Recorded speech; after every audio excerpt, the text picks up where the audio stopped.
everyone, I Rohan Sharma welcome you to Abhyas Institute of Education. इस वीडियो में continue करेंगे हमारा क्लास 8 का chapter that is square and square roots. अब लास्ट वीडियो तक हमने एक्सरसाइज 6.4 के क्वेश्चन नंबर 4 एंड 5 कर लिए थे। इस वीडियो में इस एक्सरसाइज को कंटिन्यू करेंगे। 6.4 में क्वेश्चन नंबर 6, 7, 8 और 9 दैट इज जो चैप्टर में हमारे 4 क्वेश्चन पेंडिंग है, 4 क्वेश्चन जो रिमेनिंग है वो 4 क्वेश्चन करेंगे। इसी के साथ हम चैप्टर कर देंगे खत्म। अब क्वेश्चन नंबर अगर 6 की बात करें तो एक्सरसाइज 6.4 क्वेश्चन नंबर 6 मेरा कह क्या रहा है, क्वेश्चन नंबर 6 मेरा कह रहा है that find the length of the side of a square whose area is, जिसका मुझे एरिया दिया हुआ है, एरिया ऑफ अ स्क्वायर मुझे दिया हुआ है 441 मीटर स्क्वायर। क्या दिया हुआ है? 441 मीटर स्क्वायर। ये मुझे एरिया दिया हुआ है, मुझे इसकी साइड निकालनी है। साइड मुझे नहीं पता, मुझे यही निकालना है। अब मुझे पता है दैट एरिया ऑफ स्क्वायर होता क्या है, साइड इनटू साइड, और मुझे निकालना क्या है, मुझे निकालना भी साइड है। पहले थोड़ी सी फॉर्मेलिटीज कर लेते हैं। सबसे पहले let the side of the square be x meter. Let the side of the square be x meter. Now area of the square, area क्या होता है मेरे स्क्वायर का? स्क्वायर का एरिया होता है साइड मल्टीप्लाई बाय साइड। अब मुझे एरिया दिया क्या हुआ है, मुझे क्वेश्चन में एरिया दिया हुआ है 441 मीटर स्क्वायर, और साइड मैंने क्या लेट की है, x, so x multiply by x। As a result, this implies मेरे पास क्या आ रहा है, x square is equal to 441 metre square. अब मुझे x की वैल्यू निकालनी है। अगर x की वैल्यू निकालनी है मतलब अगर मैं दोनों साइड कर दूं स्क्वायर रूट, क्या कर दूं, अगर मैं दोनों साइड कर दूं स्क्वायर रूट और इन दोनों का ही रूट निकालूं तो मेरे पास कहीं ना कहीं x की वैल्यू आ जाएगी। अब अगर कंटिन्यू करें, so taking square root on both side, मैंने क्या किया, मैंने दोनों तरफ स्क्वायर रूट ले लिया। मतलब कि एक रूट लग जाएगा यहां और एक रूट लग जाएगा यहां। अब यहां पे क्या है, यहां पे मेरे पास दिया हुआ है एक्स स्क्वायर का रूट, तो रूट और स्क्वायर दोनों हो जाएंगे कैंसिल। क्यों? बिकॉज एक्स स्क्वायर मेरे पास है और रूट है। रूट को मैं लिख सकता हूं 1/2, उसकी पावर को मैं रिप्रेजेंट कर सकता हूं, x की पावर की तरह रिप्रेजेंट कर सकता हूं रूट को एज 1/2, और ये भी कुछ ऐसे ही है √441। मुझे पता है कि अगर मैं इसको सिंप्लीफाई करूं तो मेरे पास आ जाएगा x। कैसे? Because 2 multiply by 1/2। ये कैसे किया? एक्सपोनेंशियल पावर का एक रूल यूज किया है। वो रूल क्या है, that a power n whole power m is a n multiply by m. So x to the power 2 multiply by 1/2, ये हो जाएगा कैंसिल। यहां मेरे पास है √441, so x is equal to √441। अब अगर मैं इसका रूट निकालूं तो मुझे पता है आंसर क्या होगा। और अगर आपने इस चैप्टर को मेरे साथ स्टार्टिंग से किया है तो आपको भी अब तक 1 से लेके 25 तक के स्क्वायर्स लर्न होने चाहिए। और अगर आपको लर्न है, आपने मैंने जो फर्स्ट वीडियो में कहा था, अगर वो आपने माना है मेरी बात, तो आपको भी पता होगा दैट 441 किसका स्क्वायर है। अब अगर मैं यहां पे इसका रूट निकालूंगा कैसे, मैं प्राइम फैक्टराइजेशन भी कर सकता हूं और डिवीजन मेथड भी। मैं कह रहा हूं कि मैंने यहां पे कर ली प्राइम फैक्टराइजेशन, तो मेरे पास फैक्टर्स क्या आ रहे हैं, मैं डायरेक्टली लिख रहा हूं क्योंकि मुझे पता है कि इसके फैक्टर होंगे 3 into 3 into 7 into 7। सो x अगर मैं सॉल्व करूं, एक पेयर इसका एक पेयर इसका, so it is 3 into 7, x is equal to 21 metre. x की वैल्यू क्या आ गई, मेरे पास x की वैल्यू आ गई 21 metre. So I can say that the side of the square is 21 metre. मुझे एरिया दिया हुआ था, एरिया होता क्या है, साइड मल्टीप्लाई बाय साइड। तो मैंने क्या किया, मुझे साइड निकालना था, मैंने साइड को ले लिया x और फिर फर्दर वर्किंग करके side into side that is x into x is equal to 4 4 1 को रखा और फिर फर्दर जो मैंने सॉल्व किया मेरे पास वैल्यू आ गई x इज इक्वल टू 21। मतलब स्क्वायर की साइड क्या है, स्क्वायर की साइड है 21 मीटर। आई होप ये क्वेश्चन आपको समझ आया होगा। क्वेश्चन वैसे भी बहुत ज्यादा मुश्किल नहीं था। अब इसी के साथ अगले क्वेश्चन में चलते हैं। अगला क्वेश्चन है क्वेश्चन नंबर 7। अब क्वेश्चन नंबर 7 क्या कह रहे हैं, क्वेश्चन नंबर 7 कह रहे हैं in a right triangle ABC angle B is equal to 90 degree. मतलब कि मेरे पास एक राइट एंगल ट्रायंगल है। राइट एंगल ट्रायंगल मतलब जिसका तीनों में से एक एंगल होता है 90 डिग्री का। जिसमें एक ट्रायंगल में 3 एंगल्स होते हैं, तो जिस भी ट्रायंगल में तीनों में से एक एंगल हो जाए 90 डिग्री तो वो ट्रायंगल कहलाता है राइट ट्रायंगल या राइट एंगल ट्रायंगल। अब वो खुद कह रहे हैं कि ABC मेरा राइट एंगल ट्रायंगल है जहां पे एंगल B मेरा है 90 डिग्री। क्या है, एंगल B मेरा है 90 डिग्री। देन इसके दो पार्ट्स हैं। First part says that if AB is equal to 6 centimetre and BC is 8 centimetre, मुझे AC निकालना है। अब क्लियर सी बात है, चैप्टर है स्क्वायर एंड स्क्वायर रूट्स। यहाँ पे मुझे दिया हुआ है एक राइट एंगल ट्रायंगल, तो यहाँ पे क्या यूज करूंगा कि मेरे पास दो साइड्स जब दी हो तो मेरे को एक और साइड मिल जाए। मुझे पता है दैट एक राइट एंगल ट्रायंगल में पाइथागोरस थ्योरम लगती है। अब उसी के थ्रू ही मैं यहाँ पे अपना AC की एग्जैक्ट वैल्यू निकालूंगा। अब पाइथागोरस थ्योरम कहती क्या है, अकॉर्डिंग टू पाइथागोरस थ्योरम क्या कहती है, it says hypotenuse square is equal to perpendicular square plus base square. क्या कहती है, it says hypotenuse square is equal to perpendicular square plus base square. अब हाइपोटेनस होता क्या है, जहां पे भी जिस भी एंगल पे मेरा 90 डिग्री है जस्ट उसके ऑपोजिट वाली साइड, कौन सी, जस्ट उसके ऑपोजिट वाली साइड मेरी होती है हाइपोटेनस। ये मेरा है बेस और ये मेरा होता है परपेंडिकुलर। अब अगर इनकी वैल्यूज यहां डालें इन ट्रायंगल ABC तो हाइपोटेनस क्या हो गया, यहां पे हाइपोटेनस हो गया AC। So AC square is equal to AB square plus BC square. अब मुझे AC की वैल्यू नहीं पता, मुझे वो ही निकालनी है।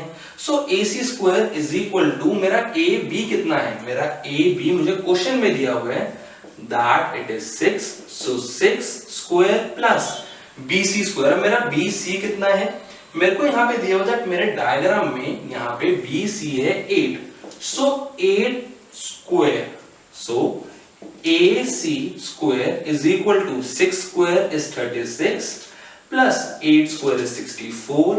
मेरे पास आ गया AC square is equal to 100 centimetre square. क्या आ गया, मेरे पास आ गया 100 centimetre square is equal to my AC square. लेकिन मुझे AC स्क्वायर नहीं चाहिए था, मुझे चाहिए था AC। तो अब AC क्या होगा, AC में अगर मेरे को निकालना है तो मैं दोनों साइड पे ले लूंगा square root. So taking square root on both sides, मेरे पास क्या आ जाएगा, मेरे पास आ जाएगा AC square square root is equal to root of 100 centimetre square. अब मुझे पता है, मैंने लास्ट क्वेश्चन में भी किया है, that अगर मेरे पास कोई भी चीज इस फॉर्म में हो, AC square and whole root है, पूरे पे रूट है और उसके अंदर है उसमें स्क्वायर है, तो वो एलिमिनेट हो जाते हैं। रूट और स्क्वायर आपस में अपने आप से एलिमिनेट हो जाते हैं। मेरे पास बच जाएगा AC। उसी के साथ साथ अगर मैं यहाँ पे प्राइम फैक्टराइजेशन का मेथड लगाऊं तो मेरे को क्या मिलेगा, मेरे को यहाँ पे मिल रहे हैं factors as 2 into 2 into 5 into 5। ये सब है रूट के अंदर। सिंप्लीफाई करूं तो मेरे पास AC की वैल्यू आ रही है 10 सेंटीमीटर। अब अगर आपको स्क्वायर्स अब याद होने शुरू हो गए हैं, आप याद कर रहे हैं, तो आपको क्लियरली पता होगा दैट 10 का स्क्वायर होता है 100। सो 100 का रूट क्या होगा? 100 का रूट मेरा होगा 10। आप चाहो तो चाहे इस स्टेप के बिना डायरेक्ट लिख सकते हो that AC is equal to 10 centimetre. अब इसका सेकेंड पार्ट क्या कह रहा है? सेकेंड पार्ट कह रहा है दैट अभी भी मेरे पास ट्रायंगल वही है, ट्रायंगल ABC, जहां पे एंगल B मेरा है 90 डिग्री। अब मुझे वो कह रहे हैं that if AC is equal to 13 centimetre, BC is equal to 5 centimetre, find AB। अब मेरे पास AB की वैल्यू नहीं है, मेरे पास हाइपोटेनस है, मेरे पास बेस है, मेरे को परपेंडिकुलर की वैल्यू निकालनी है। कैसे करेंगे? कॉन्सेप्ट सारा सेम रहेगा, बस हल्का से क्वेश्चन में जब सॉल्व करेंगे तो वहां पे हल्का सा डिफरेंस है। क्या है देख लेते हैं। अगर मैं कहूं that according to Pythagoras theorem, Pythagoras theorem क्या कहते हैं? It says hypotenuse square is equal to perpendicular square plus base square. अब इन ट्रायंगल ABC हाइपोटेनस क्या है? AC, so AC square is equal to AB square plus BC square. अब ध्यान देने की चीज ये है दैट मुझे इस पार्ट में, फर्स्ट पार्ट में AC निकालना था जो पहले से ही लगे, लेकिन यहाँ पे मेरे को AB की वैल्यू निकालनी है और मेरे पास AC और BC की वैल्यूज दी हुई हैं। तो हम क्या कर सकते हैं? हम कर ये सकते हैं दैट पहले तो AC और BC की वैल्यू डालते हैं। AC मुझे दिया हुआ है 13, so 13 square is equal to AB square plus BC क्या दिया हुआ है 5, सो 5 स्क्वायर। अब 169 centimetre square minus 25 centimetre square is equal to AB square. ये माइनस 25 कहां से आया? जो मैंने BC की वैल्यू डाली थी 5, अगर मैं उसका स्क्वायर करूं तो मेरे पास आएगा 25। क्योंकि मेरे को AB की वैल्यू निकालनी है, सो मैंने AB को इसी तरफ रहने दिया, लेकिन जो 5 स्क्वायर था उसको मैं इज इक्वल टू के इस तरफ ले आया, दूसरी तरफ ले आया, ताकि मैं उनको सॉल्व करके AB की वैल्यू निकाल सकूं, AB स्क्वायर की वैल्यू निकाल सकूं। सो अगर मैं इसको सॉल्व करूंगा फिर उसका स्क्वायर रूट लूंगा तो मेरे पास AB की वैल्यू आ जाएगी।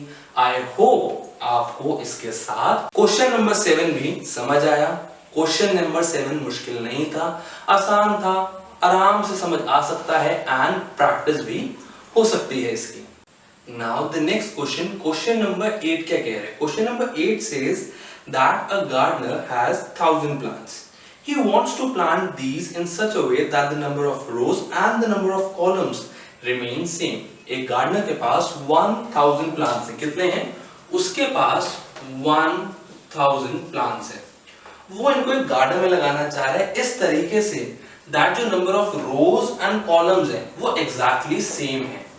So rows and columns exactly same रहें, उसको इस तरीके से प्लांट करना है। वो कह रहे हैं that find the minimum number of plants he needs more for this. आप बताओ that उसको कितने और प्लांट्स चाहिए होंगे।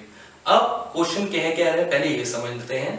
क्वेश्चन कह रहा है कि गार्डनर के पास 1000 प्लांट्स है और उसको इनको इस तरीके से प्लांट करना है कि रोज एंड कॉलम्स हो जाए सेम। लेकिन प्रॉब्लम ये है, वो क्लियरली कह रहे हैं दैट 1000 एक परफेक्ट स्क्वायर नहीं है।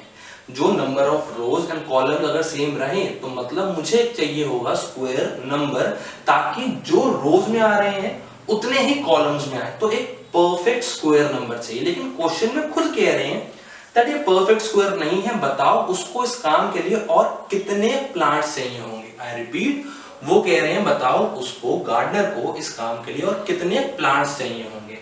अब अगर मैं कह रहा हूं कि इसको मुझे यहाँ पे और प्लांट्स ऐड करने हैं, तो अगर हल्का सा पिछले क्वेश्चंस पे चले, क्वेश्चन नंबर 4 और 5 पे चले इस एक्सरसाइज में, उसमें क्या था, मेरे पास परफेक्ट स्क्वायर नहीं था, लेकिन मुझे सब्ट्रैक्ट या ऐड करके मुझे पता चलता था दैट कि मैं उसमें क्या सब्ट्रैक्ट करूं या क्या ऐड करूं कि मेरे पास परफेक्ट स्क्वायर आ जाए। यहाँ पे भी कुछ वैसे 1000 एक परफेक्ट स्क्वायर नहीं है, लेकिन मुझे इसमें कुछ ऐड करना है कि जो रिजल्ट हो वो एक परफेक्ट स्क्वायर हो। वो क्या हो? वो एक परफेक्ट स्क्वायर हो। मतलब कि मैं यहाँ पे डिवीजन मेथड लगाऊंगा। क्या लगाऊंगा? मैं यहाँ पे लगाऊंगा डिवीजन मेथड और कुछ इस तरीके से करूंगा जैसे मैंने अपने क्वेश्चंस किए थे, जहां पे मुझे बताना था कि मैं इनमें क्या ऐड करूं। जो क्वेश्चन नंबर 2 पे प्रिसाइज क्वेश्चन नंबर 5 था इसी एक्सरसाइज का, उसी सेम कॉन्सेप्ट, उसी सेम मेथड से मैंने ये क्वेश्चन भी करना है और इसका आंसर बताना है।